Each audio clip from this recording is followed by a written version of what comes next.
Welcome to Crown TV. Immerse yourself with a captivating audio from our stories. We provide an alternative way to read books in audio.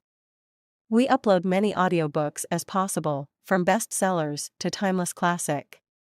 Subscribe and stay tuned for new upload. Episode 211, Seduction for Lindsay. Jason was surprised and asked, "What are you talking about, David? What do you mean?" David, holding a glass of wine, led Jason over to the window where they wouldn't be overheard. He said, "Before I met Leona, I really liked Lindsay, but I never really got to have any fun with her, if you know what I mean. Don't you think that's a pity?" "Yes, it's a pity," Jason agreed. It was true that David used to like Lindsay as much as he now liked Leona. But because she was from such a respectable family, she had refused to sleep with him until they were married. Now that his engagement with Lindsay had been called off, he had lost his chance to sleep with her. Initially, he had felt fine about that because he thought that Leona was even more beautiful. However, when he announced that he wanted to marry Leona instead of her, she looked completely unbothered. Her smile had really annoyed him. It also made him desperate to have her. He told Jason, "So, I want you to seduce Lindsay. Find a chance to get her drunk and take her back to your dorm. Just let me have some time with her first, and then she's all yours. What do you think?" Jason thought for a moment. He hesitated and said, "David, I want to help you, but what if Lindsay doesn't like me?" "You don't have to worry about that. You're so handsome. Any woman would want to be with you. Also, I'll lend you a Ferrari that I just ordered from Italy. Beautiful women love luxury cars. Use your charm and you'll soon win her over," David said with a smile. Jason was blown away by David's offer and nodded his head, saying, "Okay, I'll do it. I'll seduce Lindsay and get her back to my room. You can have her first and have a good time with her." The next day, Alex had just finished class when he received a call from Lindsay. "Are you free?" she asked. "Do you want to come and watch a tennis match at the Olympic Games with me?" Lindsay sounded very cheerful. Of course, Alex didn't know that it was because her engagement to David had been called off. "Yes, great, I'll go with you," he replied. He wanted to see Lindsay happy, so he agreed to meet her. "Well, I'll come to your school now. Wait for me at the gate," Lindsay said and ended the call. Alex walked to the gate and waited for more than 10 minutes. Finally, she arrived in a cab. "Have you been waiting long?" she asked as she walked over to him. She was wearing a white figure-hugging sweater with fitted black pants. She clutched her pink-encased cell phone in her hand. She looked very pretty and full of energy. "Why are you so happy today?" Alex asked with a smile. "Well, why shouldn't I be?" she replied. She knew that Alex was interested in her sister, but she decided not to tell him that Leona was now engaged to David. She took Alex's hand and walked over to the cab, saying, "Today, my friend invited me to watch a tennis match at the Olympics. I thought that you might want to go with me. We have to meet my friend soon. Let's go." "Your sister is probably free too. Why don't we invite her to come too?" Alex thought it was a good opportunity for him to see Leona. Lindsay pursed her lips and said, "No, my sister doesn't like sports. Please don't talk about her today, okay?" Alex detected a trace of jealousy in her words and was embarrassed. He said, "Of course, okay." Soon, they arrived at the Olympic Stadium and waited outside. Lindsay made a phone call, and before long, 3 men and 2 women arrived. One of them, a particularly beautiful woman walked at the front of the group. When she saw Alex, she frowned slightly. "Jane, you've brought so many friends," Lindsay said in surprise. She thought that her friend was coming alone. "Well, I thought it would be fun if there were more people," Jane replied with a smile. She looked at Alex again and asked, "Lindsay, who's this?" "He's my good friend. His name's Alex." Lindsay looked at Alex and smiled. "Alex, this is Jane. She's also my friend." Alex said hello to Jane and the others. Jane introduced her friends to Lindsay and Alex. Jane had been looking at Alex and noticing his cheap clothes. She had already figured out that he was poor, and she finally asked, "Alex, what does your family do?" "I'm just from a normal family, nothing special," he replied with a smile. So you don't have a family business?" she asked, thinking that his vague answer confirmed her suspicion. She was there to help Jason seduce Lindsay, but she was worried that Alex would get in the way. She looked from Lindsay to Alex and back and sensed that there was something between them. She thought, "I need to get Lindsay to hate Alex as soon as possible so that he doesn't pose a threat to Jason." Jane had invited her friends to help Jason seduce Lindsay. They were all listening to the conversation, ready to get involved. When they heard Alex's reply, they started to criticize him.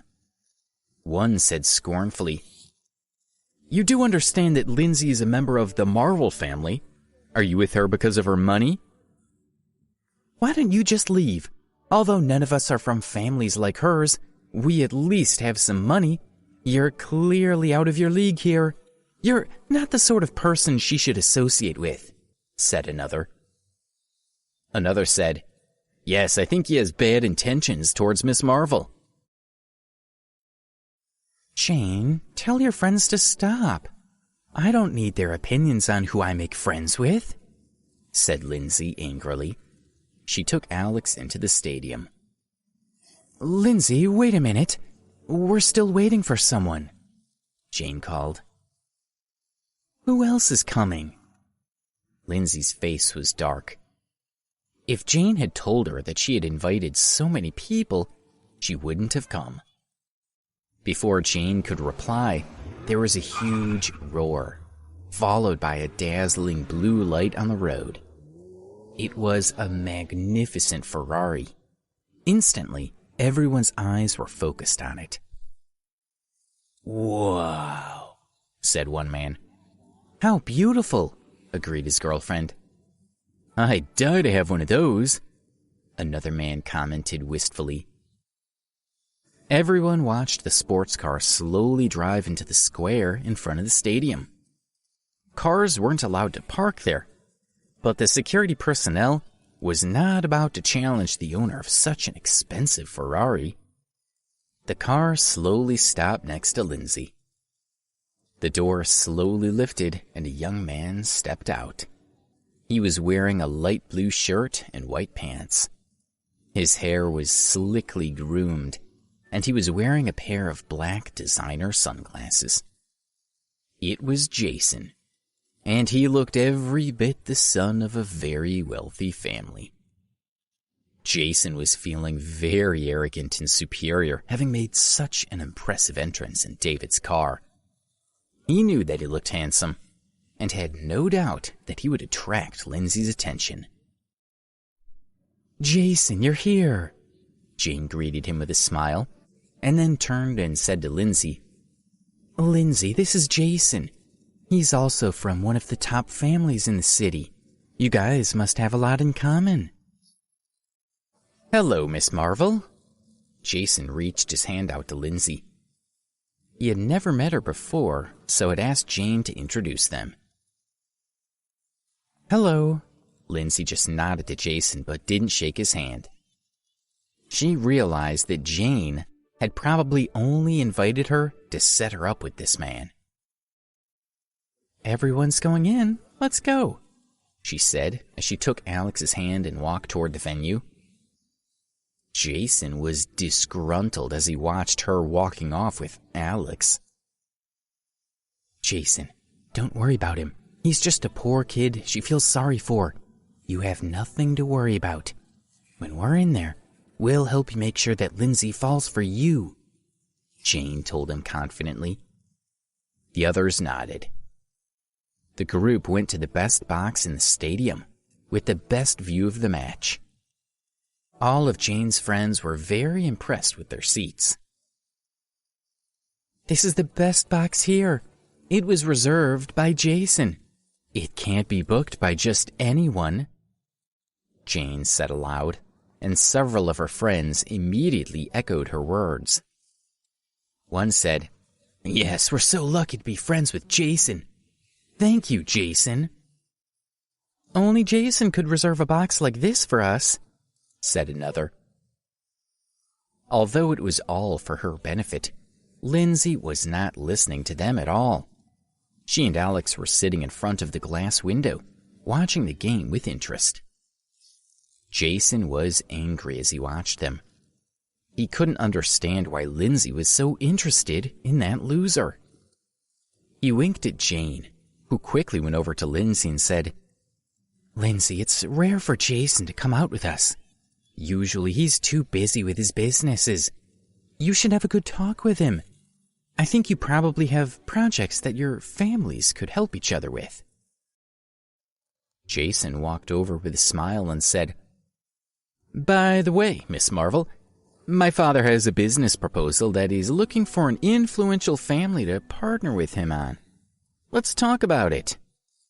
Do you think—" Lindsay interrupted him. "Jason, I don't understand business matters. If you want to work with my family, you should speak with my father." Then she continued to chat with Alex. Jason was a little angry. Lindsay obviously had no interest in him. He was a confident and laid-back character and rarely felt angry or jealous. Jane was also worried when she saw Lindsay's reaction to Jason. The sole purpose of inviting everyone to the match was to set up Jason and Lindsay. Now it seemed that Lindsay was only interested in that peasant. Jane was convinced that Alex was the only obstacle to the success of their plan. She walked up to Alex, tugged at his shirt, and said disdainfully, "Alex, come here for a moment. I have something to say to you." Alex didn't stand up. He just looked at Jane and said, "Please, don't pull my shirt." She was angry and said, "Hey, how dare you talk to me like that? And how dare you sit next to Lindsay when you can see that Jason wants to talk with her? Get out of the way and let Jason and Lindsay have a good chat. What are you even doing here?" Lindsay looked at Jane angrily and said, "Jane, how can you talk to him like that? Alex is my friend, and I'll talk to whoever I want. It's none of your business." Jane didn't know what to say. Jason simply stood beside her, frowning and sighing. At that moment, another engine roared outside. The people in the box went to the window, looked down, and saw a white sports car pulling up in the square. Alex and Lindsay also went to the window and looked down. Alex was surprised and thought, "Isn't that my Ferrari?" Episode 212. Who can start the Ferrari? The people in the box were amazed to see the car, and they stared at it in awe. "It's a great car. Look at it," said one guy. "I thought Jason's car was a top sports car, but this one's way better," said his friend. "Yes, now Jason's car doesn't seem so amazing," the first guy agreed. Jane frowned and made a gesture to her friends that they should be quiet. She muttered to her friends, Jason is right here and can hear what you're saying. He won't be happy if you keep belittling his car. However, Jason wasn't angry. After all, the Ferrari wasn't even his. He also looked at the white sports car with envy and muttered, "That car is better than mine. Anyone who can afford a car like that must be richer than David." Then he suddenly remembered something and said, "Wait a minute. I think I heard something about that car." "What did you hear?" Jane asked with a puzzled expression. "Did you hear that a few months ago, the president of Ferrari came to New York in person to deliver one of the most expensive Ferraris in history to a mysterious buyer? I'm sure it's this car," Jason said excitedly. "Oh yes, I remember. I think this is the one. I saw in the news that it was also a white Ferrari," Jane replied. "Damn it, it's an expensive car. His identity's always been a mystery. But there's no doubt that he must be one of the wealthiest people in the country." The people in the square were also astonished by the car and were taking pictures and videos of it on their cell phones. When the Ferrari slowed down, the crowd gathered around it. As it moved slowly through the crowd, everyone was admiring it. Then the car stopped. A door lifted, and two beautiful girls stepped out. One had gorgeous long hair, and her face was exquisite. It was Kelly Phillips. The other girl had curly hair and was her best friend, Sharon Williams. When Alex saw Kelly, he was happy initially. But when he thought about the day that he left New York, he couldn't help but feel sad. When the girls stepped out of the car, everyone exclaimed their surprise that such a cool and high-class sports car was being driven by a girl. It had such a powerful engine. When Kelly realized that she had parked the car in the way of the other drivers, she decided to move it. She said to Ferrari, "Whirlwind, start. Find a suitable location to park." The crowd watching looked at each other in confusion. They could not understand what Kelly was doing. There was no one in the car, so who was she talking to? Suddenly, the engine roared and everyone jumped.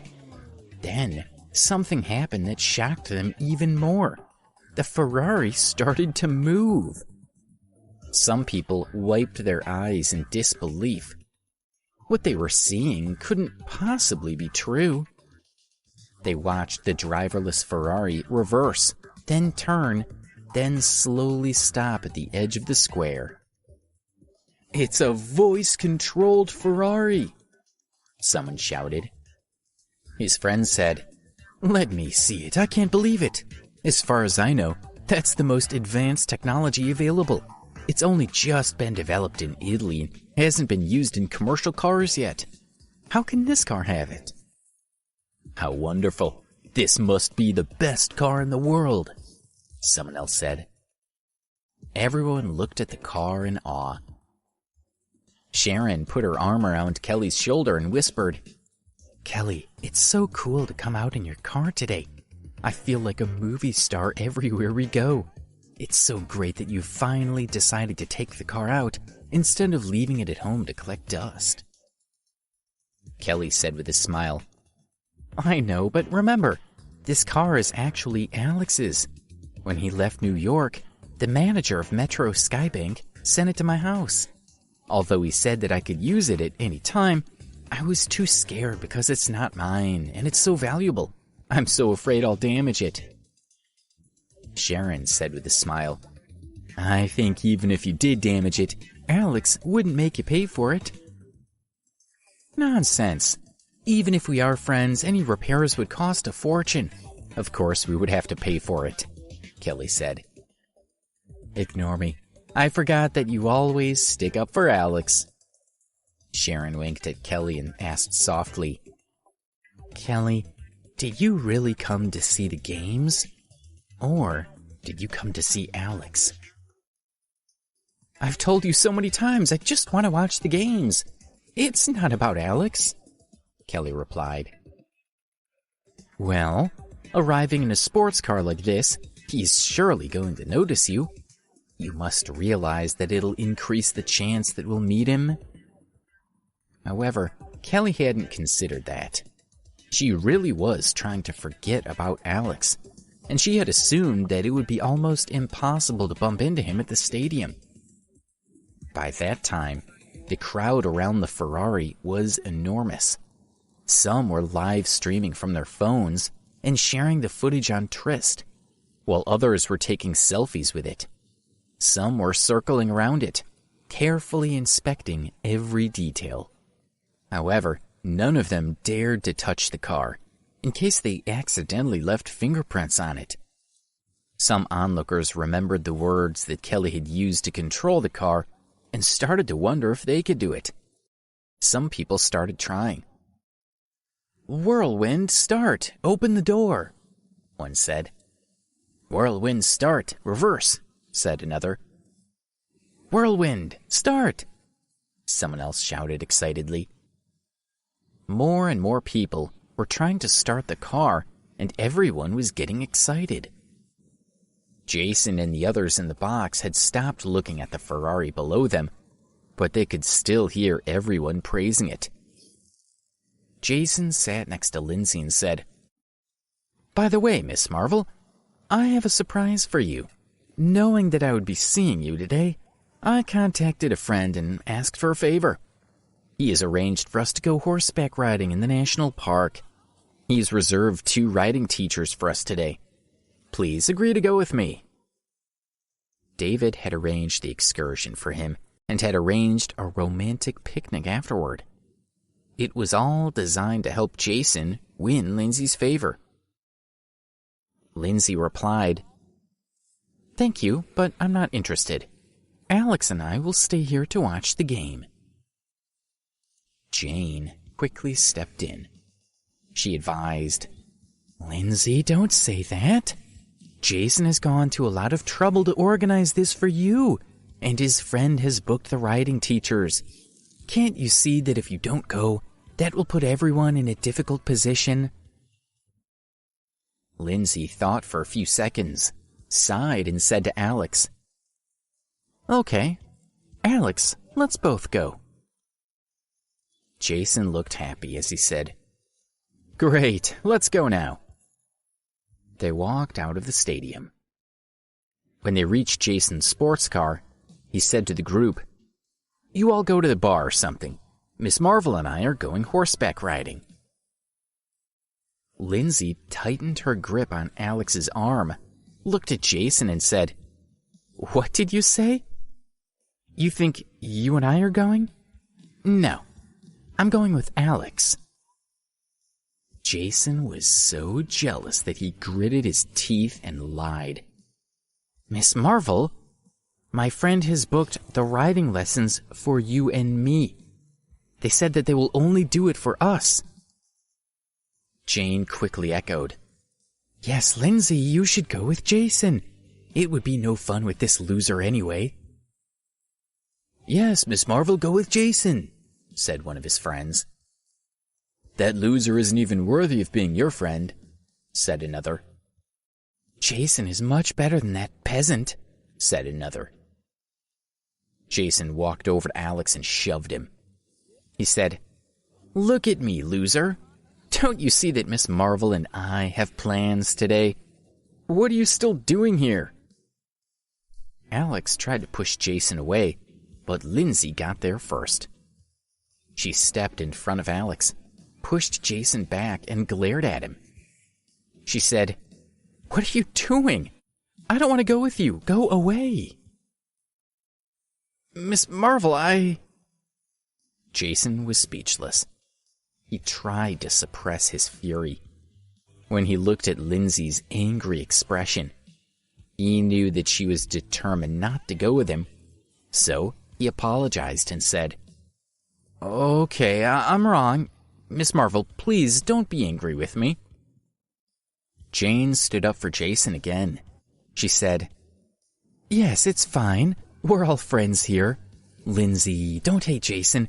He's a really good guy," she continued. "Let's all go and look at that white Ferrari." Lindsay looked at Jane for the moment, then followed the group of friends over to the white Ferrari. They saw the excited crowd surrounding it and heard people saying, "Whirlwind, start up," to the car. It seemed that everyone was trying to see if they could activate the voice control mechanism. "That's amazing. This car is voice controlled. Let's see if we can make the car move a little bit," Jason said. Then he tried it. "Whirlwind, start." As the rest of the crowd tried it, the Ferrari didn't move. "I can't, but I think Lindsay should try." Jason looked at Lindsay and said, "Miss Marvel, why don't you try it?" Lindsay saw that everyone was enjoying trying to move the car.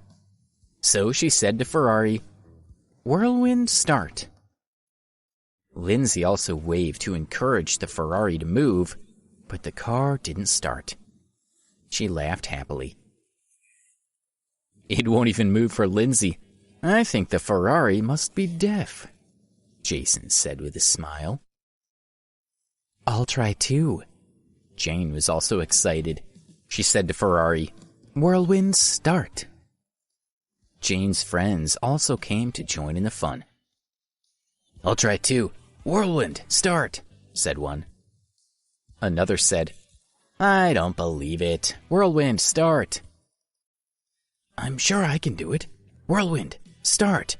Drive. Start," said another. Everyone yelled. Jason noticed that Alex was the only one who didn't try. He looked at him and said, "Well, buddy, why don't you try it too?" Alex ignored him. Lindsay approached Alex and whispered, "Alex, have a try. It's fun. You see, everyone is trying." "Well, that doesn't mean I need to try as well," Alex said as he smiled and shook his head. He knew that if he tried it, the car would actually start. Everyone would be gobsmacked. Even worse, the sound of the car starting would probably attract Kelly's attention. And he really didn't want to have to face her. When Alex refused to join in, Jane and her friends started to see it as a good chance to put him down. They started to criticize him. One said, "He's unbelievable." "Yes, we're all just having fun, and he's refusing to join in. Does he think he's better than the rest of us?" said another. One girl said, "Really, I don't like hanging out with people like him." Jason had been feeling very disgruntled with Alex all day. He felt that if Alex hadn't been there, he would have been chatting and laughing with Lindsay. He walked up to him and said coldly, "You stupid loser. How dumb are you? What makes you think you can look down on us? Of course you know there's no point in you even trying. You would never be able to get the Ferrari to start." Lindsay was so angry that she wanted to yell at Jason. However, as she stepped toward him, Alex put his hand on her shoulder and whispered that she should leave it. "Jason, if I get this Ferrari to start with my voice, what will you do?" he asked calmly. Jason and his friends burst into laughter.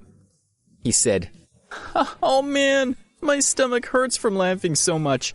This little loser thinks he can start the Ferrari.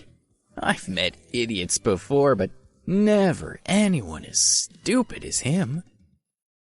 Episode 213. I Can Start the Ferrari. Alex said with a slight sneer, "Jason, you haven't answered my question. What will you give me if I start this Ferrari?"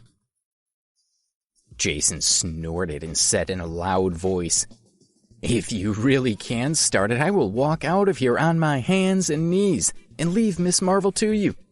If you can't start it, then I want you to squat in the middle of the square, Sing the national anthem with your head between your knees.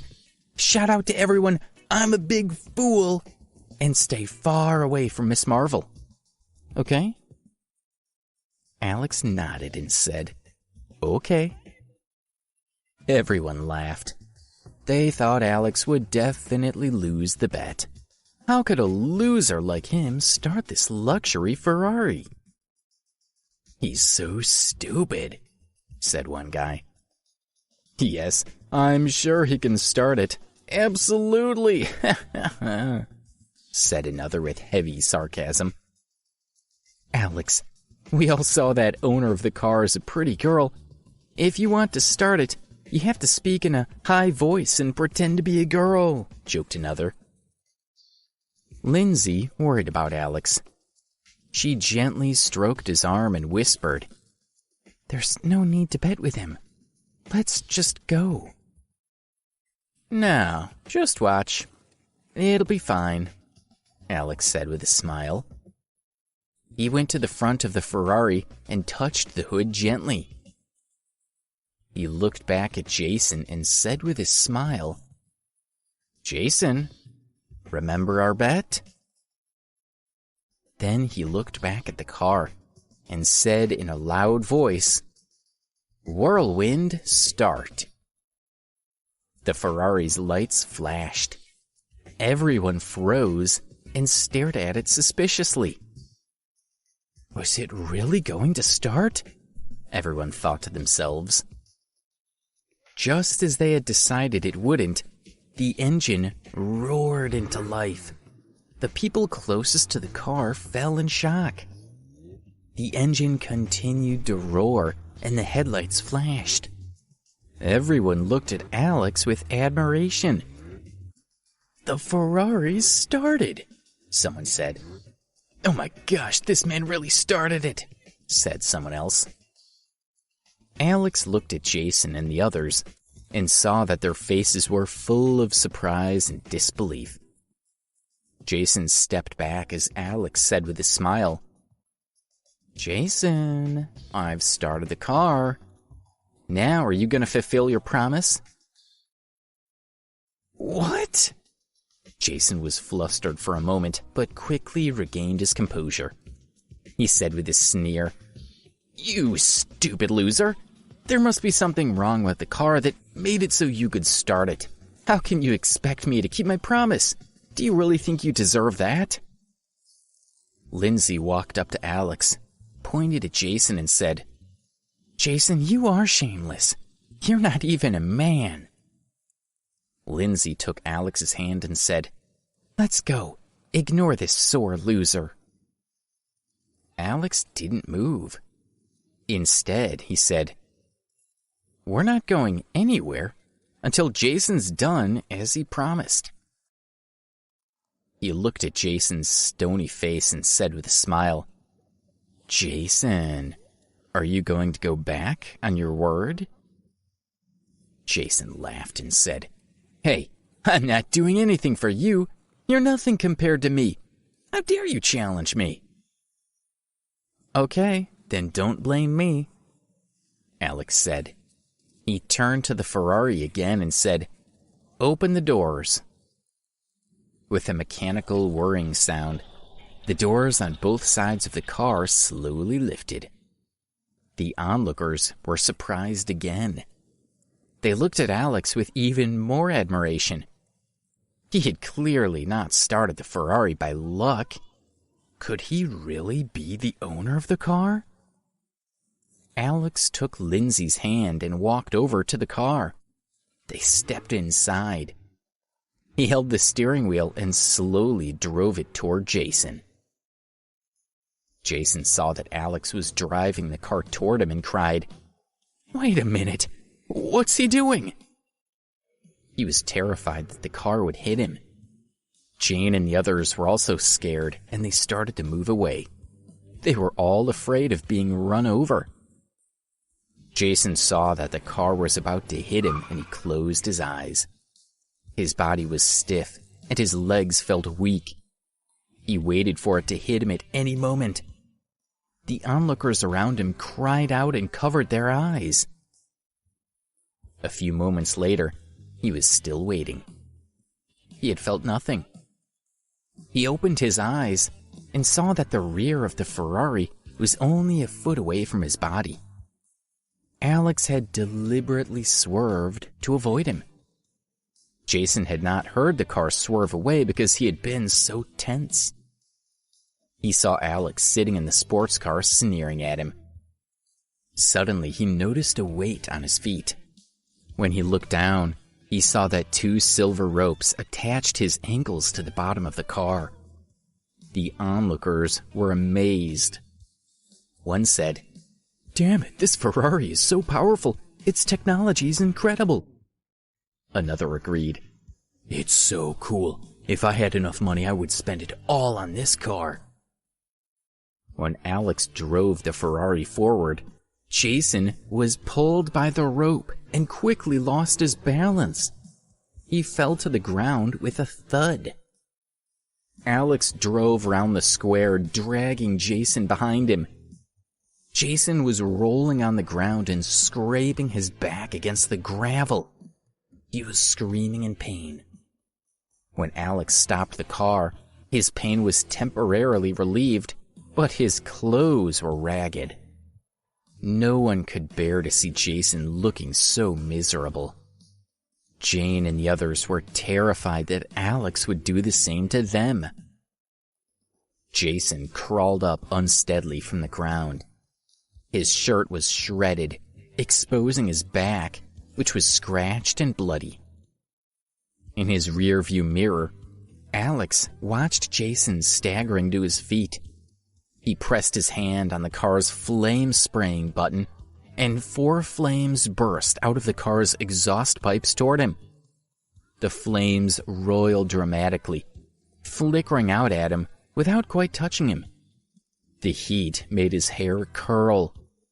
When he flinched, he aggravated the scrapes on his back, making him yell out. But the flame was only fleeting and did no lasting damage. Seeing that he had thoroughly beaten Jason, Alex smiled. He opened the car doors, and he and Lindsay climbed out. By that point, everyone felt a new fear and respect toward Alex. They spoke to each other in whispers. "So, he is the owner of Ferrari," said one guy. "I'm shocked. He looked like nothing special," said another. "That guy who got burned was so arrogant, but he looks like the real loser now. I'd rather be the loser with the Ferrari than that guy."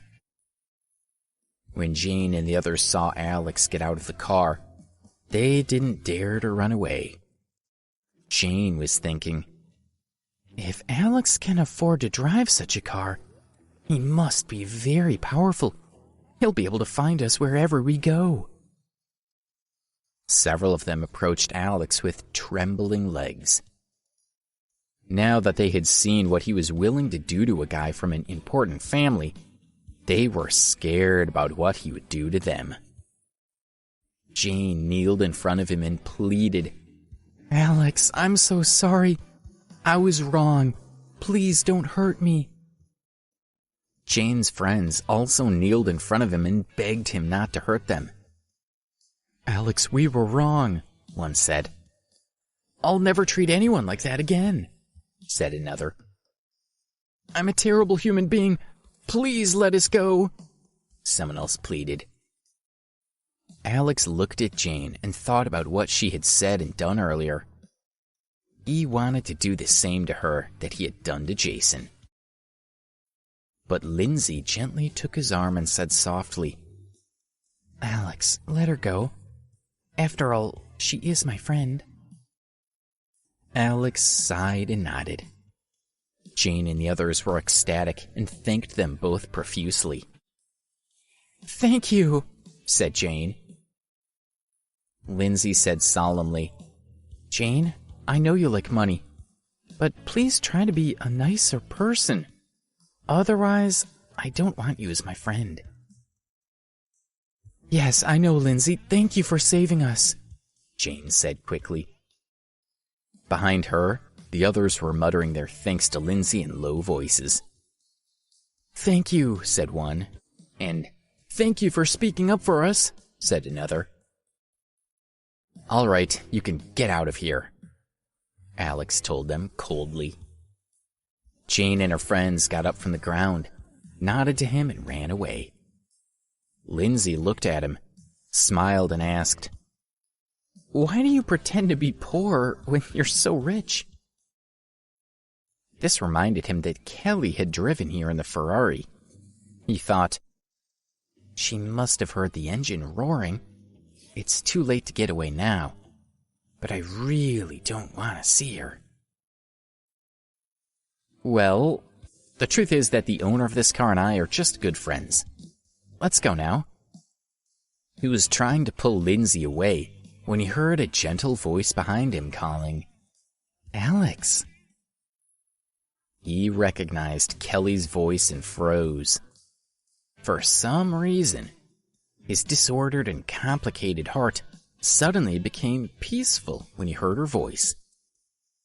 He slowly turned around and saw Kelly standing 5 yards away, with Sharon hovering behind her. Her eyes were fixed on him, and her expression was excited, timid, and joyful all at once. Although it wasn't obvious to anyone else, Alex could clearly see the tenderness and love in her eyes. She composed herself and walked over to him. Quietly, she asked, "How are you?" "I'm fine. How about you?" Alex sorted out his emotions and smiled at her. "I'm good as well. I came to DC to see the games, but I didn't expect to run into you," she replied, blushing. "What's happening with you? Why did the car manager of the Metro Skybank give me your Ferrari?"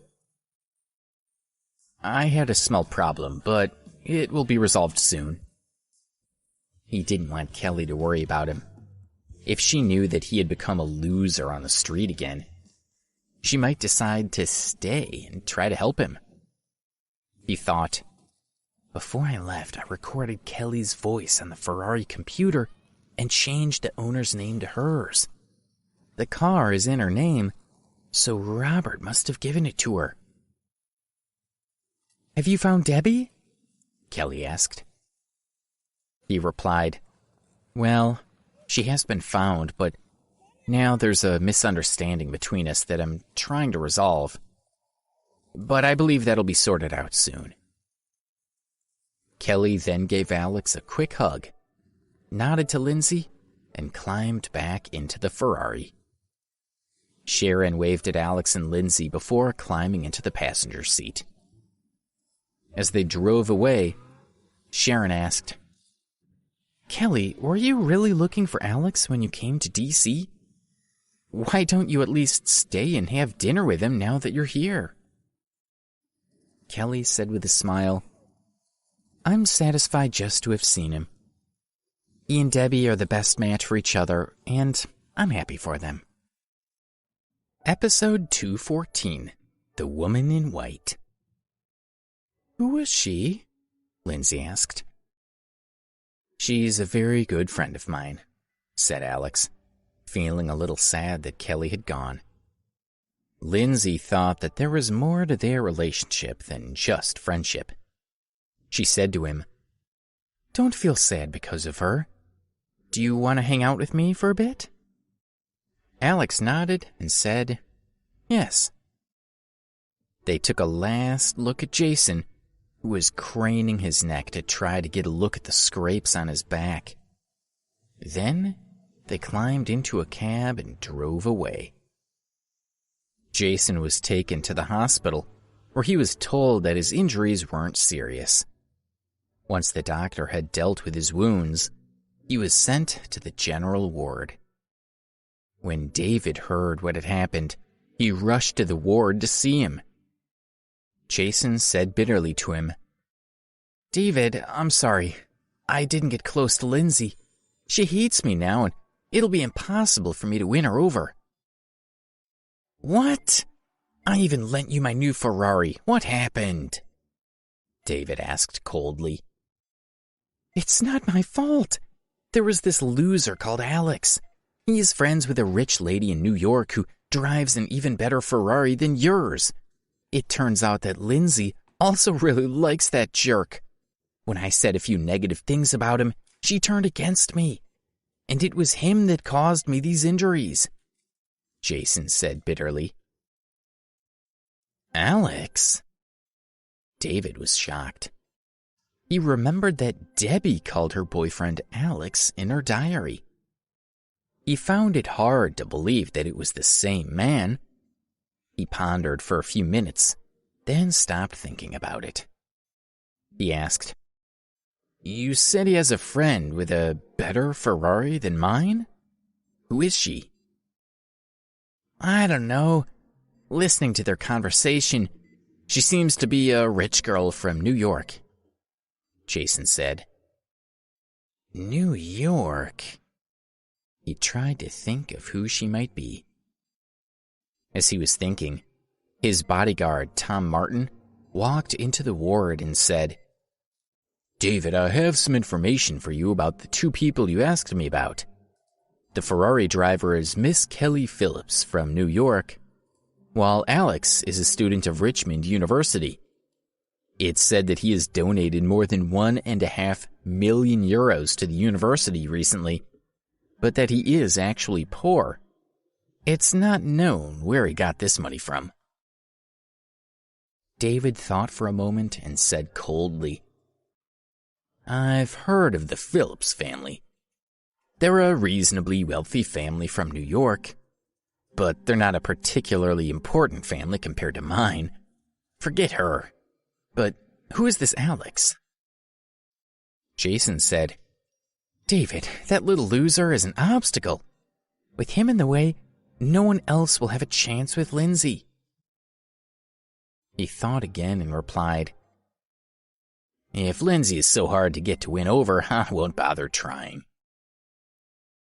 Jason was slightly surprised and asked, David, don't you want to sleep with Lindsay? David thought back to when he had announced that he was breaking off his engagement with Lindsay that day. He remembered her brilliant smile and it made his heart ache. He sneered. She's gorgeous. Of course I still want to sleep with her. But since scheming is clearly useless, we're going to implement Plan B. I'm going to send someone to kidnap her tonight, take her to the hotel and drug her. Then I'll go and have my fun with her. When she wakes up tomorrow, she won't have a clue what happened. All she'll find is a big empty bed. Jason smiled and said, Great plan. David gave him a considering look. I didn't realize it would be so difficult. Sorry you got hurt. Jason was really surprised when he realized that David was ready to take full responsibility for what had happened that day. He waved his hand and said, Hey, don't worry about it.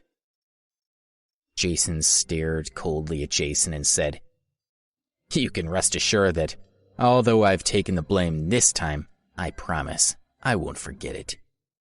You will owe me, and I expect you to repay me in the future.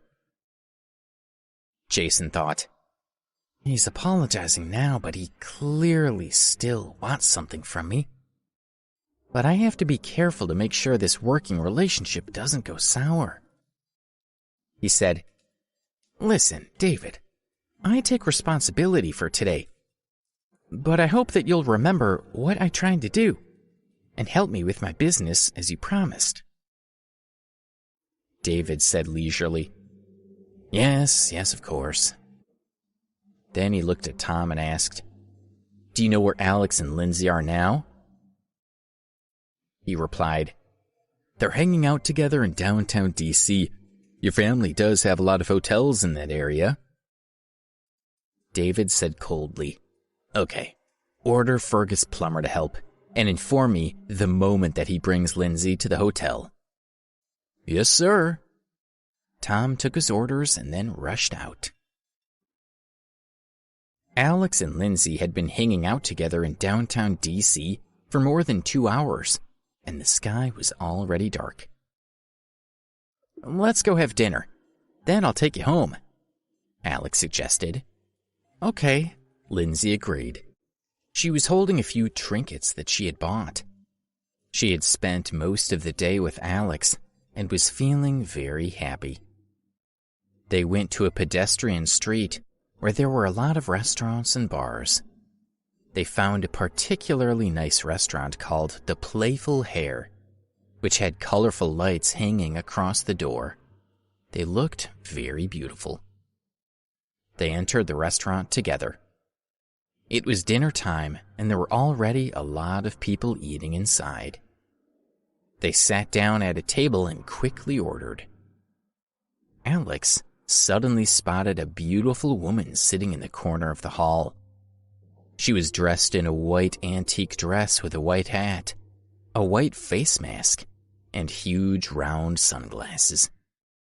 Everybody found her disguise quite weird. Everybody at the restaurant thought, "Why is this woman hiding? Who even wears a hat and sunglasses in a restaurant?" Alex couldn't see what she looked like. Her skin was pure white, and her dress floated around her, which made her look like a fairy. Lindsay followed his gaze, and when she saw that he was looking at the woman, she said, "Don't stare at that lady, it's not polite." Alex blushed and said, "I only glanced at her." Lindsay laughed and said, "She's dressed like someone from a fairy tale. She looks so beautiful." While they were talking, the waiters brought the woman her food, and she removed her disguise.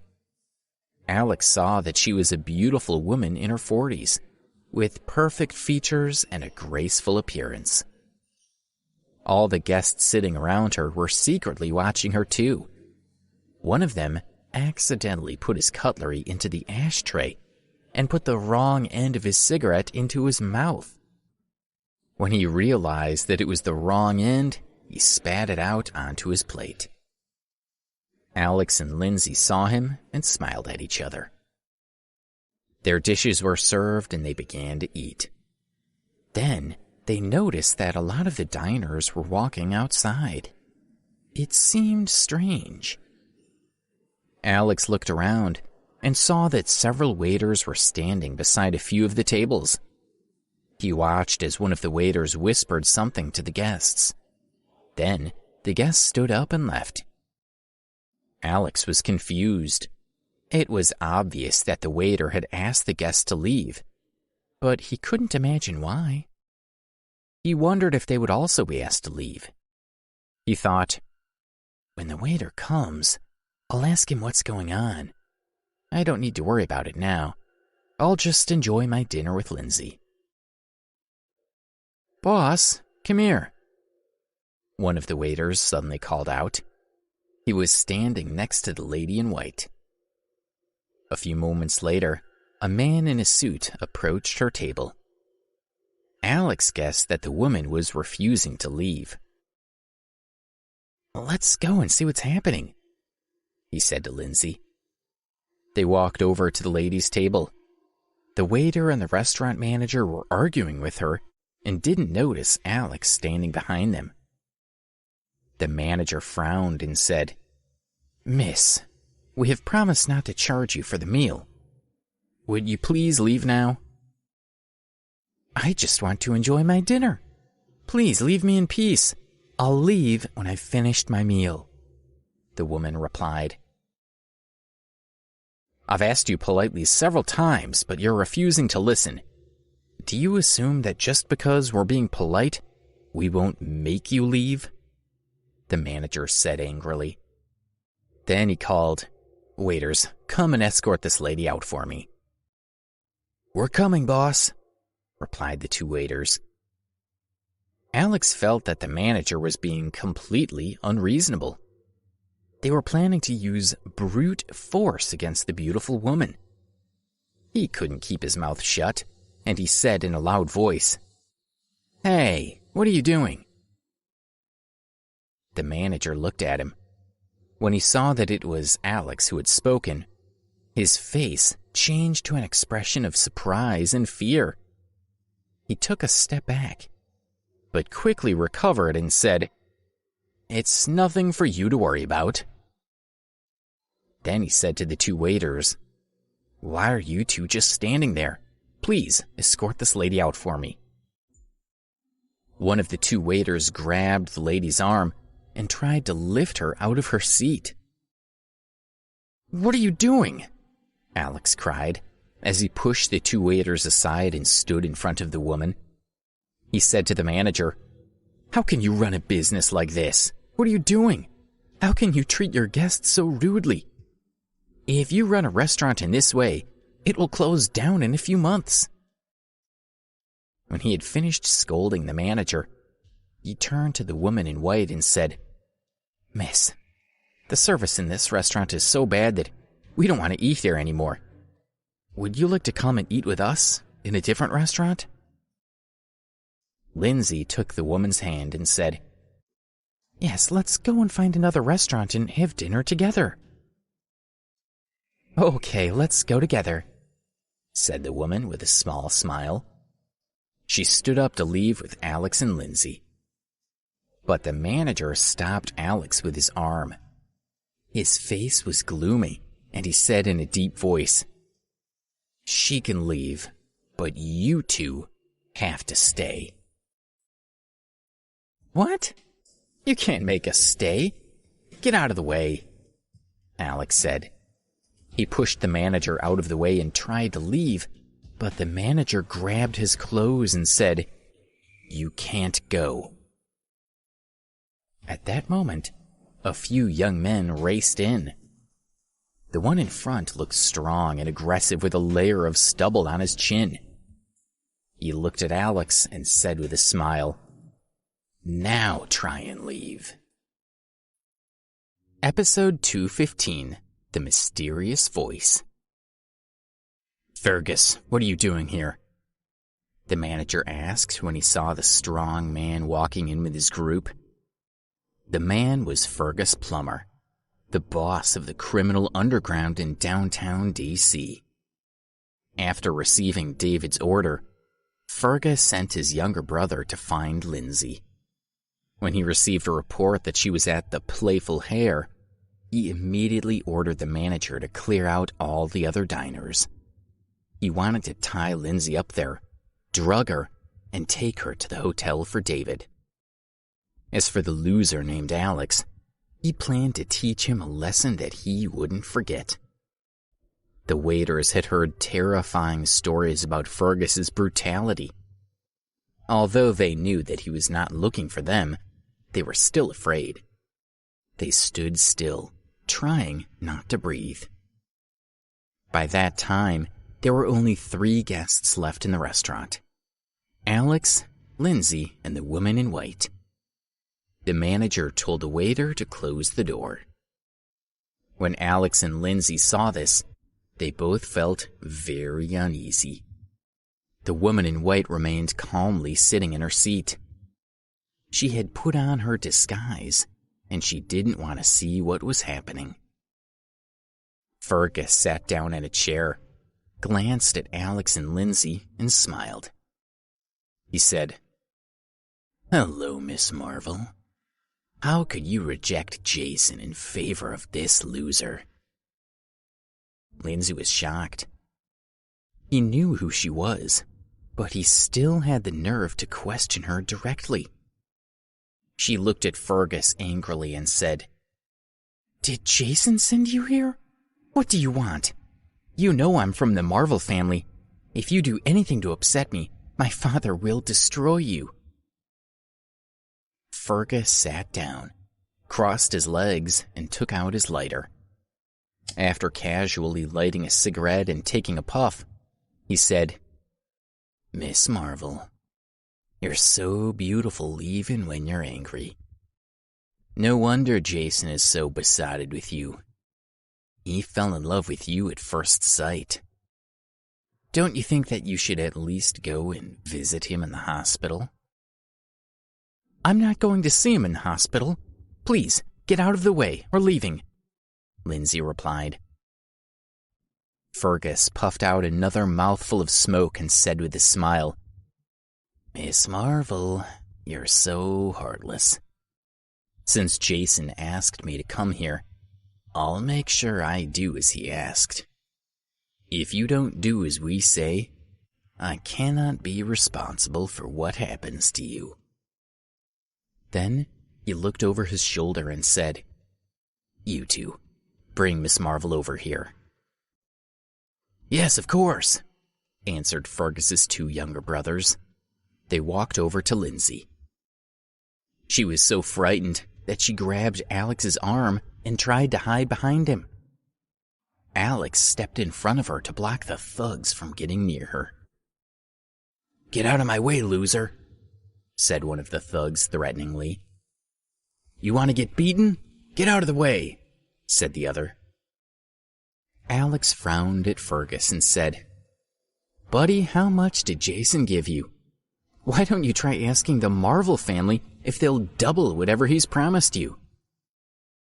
Lindsay leaned out from behind Alex, nodded and said, Yes, I'll ask my father to give you more money.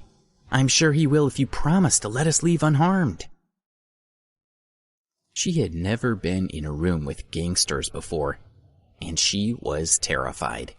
She just wanted to get out of there. What? Do you think we're in some kind of auction?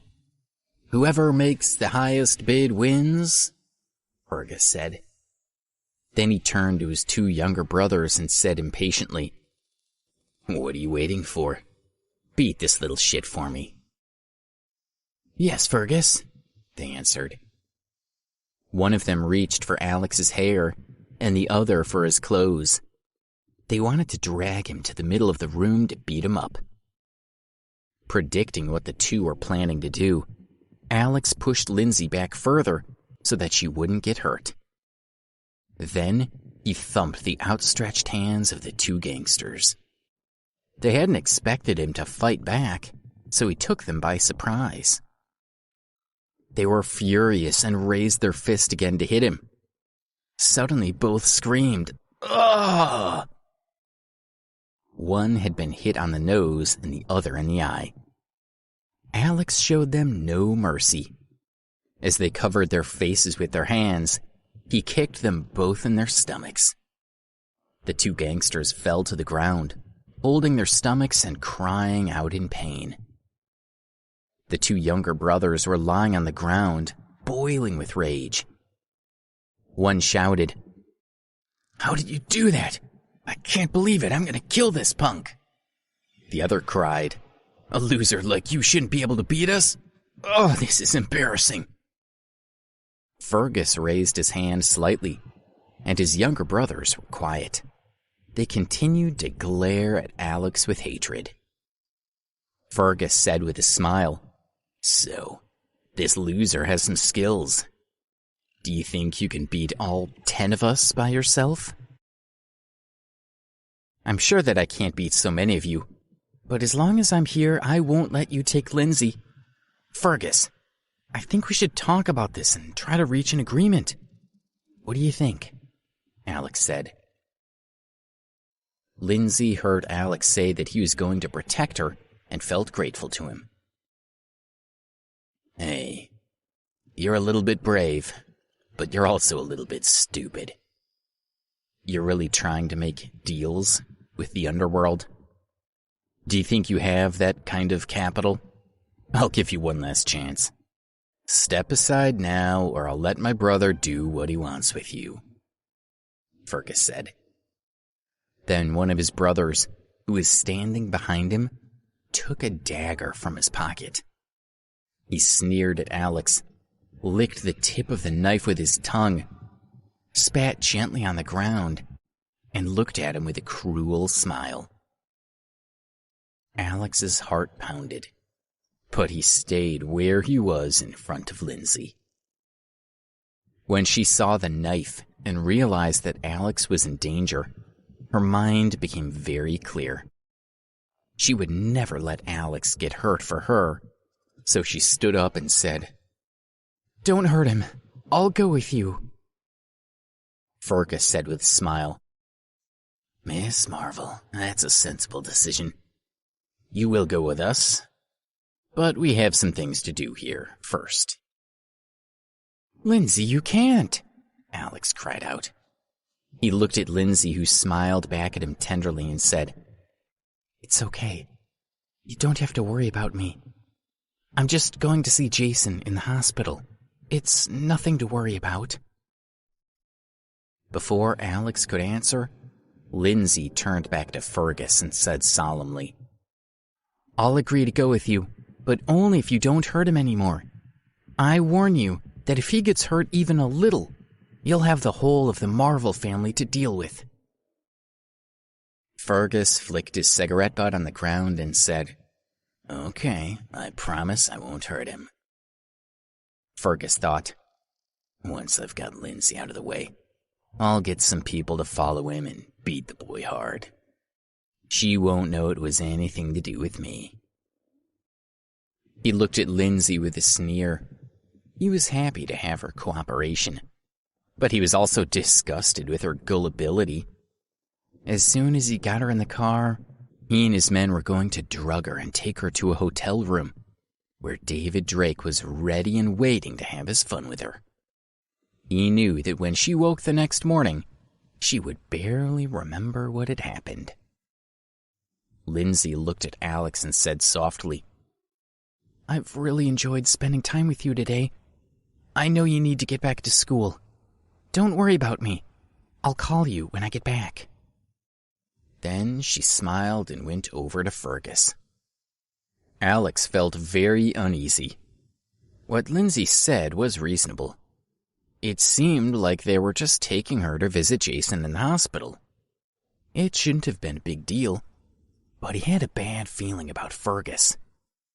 As he was thinking everything through, he suddenly heard a woman's voice saying, "You can't let her go.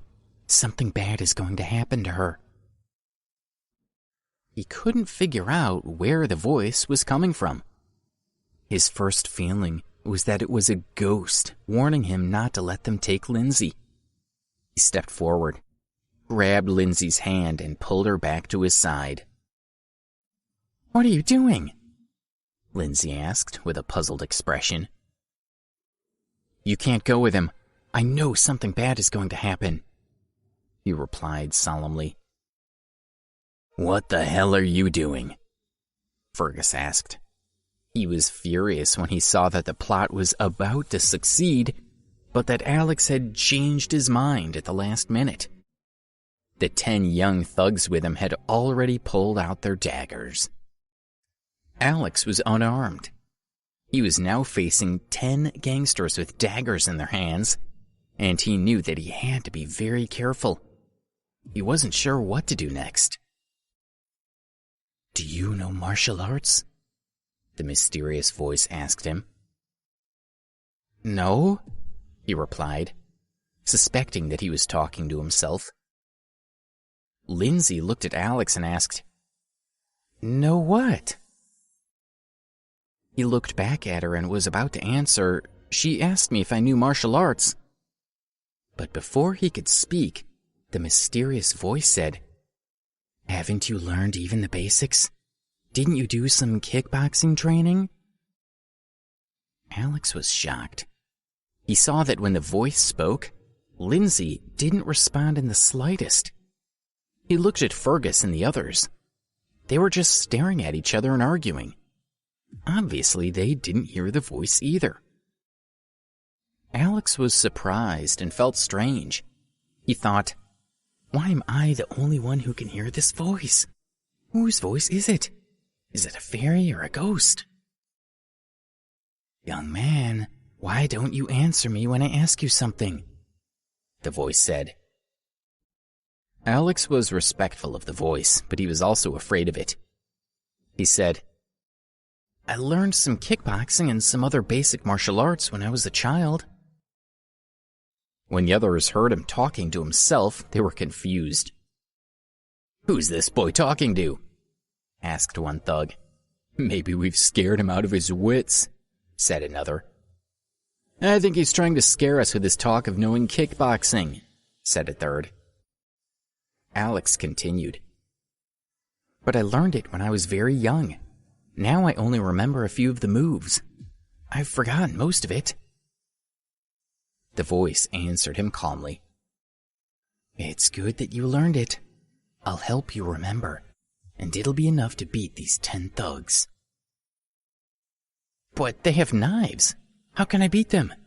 Alex asked in surprise. Watching Alex talking to himself, Fergus thought he was having a joke at his expense.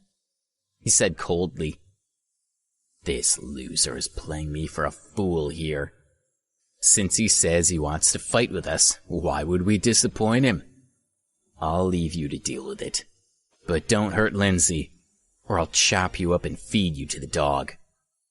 Miss Marvel, get out of the way so we can deal with this peasant. He turned to look at the thugs and said, Whoever takes this boy out will get to use my club membership card for 3 months, and will get another 5,000 in cash.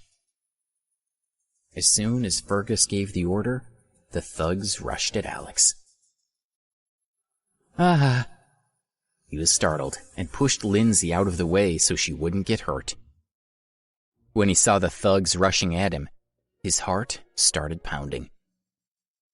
Then he heard the mysterious voice saying, Use a whirlwind kick to take out the legs of the first few people. Be accurate, ruthless, and fast. Your feet shouldn't touch the ground. Thank you for listening to Crown TV. Please don't forget to subscribe, share and turn on the notification button.